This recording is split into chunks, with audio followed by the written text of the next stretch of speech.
Headlines वजू अहम खबर है हवासा शेयर कंदासीं। ईद उल अज़हा के मौके ते गाॾियुनि जे भाड़नि जी शिकायत जे अज़ाले लाइ सिंध हुकूमत जो अहम कदम अपडेट कंदासीं। सूबाई transport authority Sindh regional transport authorities ऐं समूरनि ऑफिसरनि ऐं अमले जूं मोकलूं रद्द। खबर हवासा शेयर कंदासीं। अहम खबर है शिकायतुनि जे अज़ाले लाइ समूरा ऑफिसर ईद जी मोकलुनि दौरान ड्यूटी ते मौजूद हूंदा। इहो चवण आहे सीनियर सूबाई वज़ीर शर्जिल मेमण जो। ईद जे मौके ते लखे शेरी सफ़र कंदा आहिनि। फर्ज़ आहे त उन्हनि खे सहूलतूं ॾियूं। अपडेट कंदासीं। आवाम खे परेशानी खां बचाइण लाइ लाॻापियल ऑफिसरनि ऐं अहलकारनि जूं मोकलूं रद्द कयूं आहिनि। खबर हवासा शेयर कंदासीं। कंहिंखे बि इजाज़त न ॾिनी वेंदी त उहो ईद जे मौके ते आवाम जी मजबूरी जो फ़ाइदो खणे।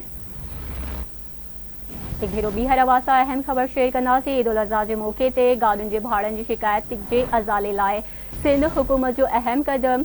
सूबाई transport authority Sindh regional transport authorities ऐं समूरनि ऑफिसरनि ऐं अमले जूं मोकलूं रद्द। खबर हवासा शेयर कंदासीं। शिकायतुनि जे अज़ाले लाइ समूरा ऑफिसर ईद जी मोकलुनि दौरान ड्यूटी ते मौजूद हूंदा। इहो चवण आहे सीनियर सूबाई वज़ीर शर्जिल मेमण।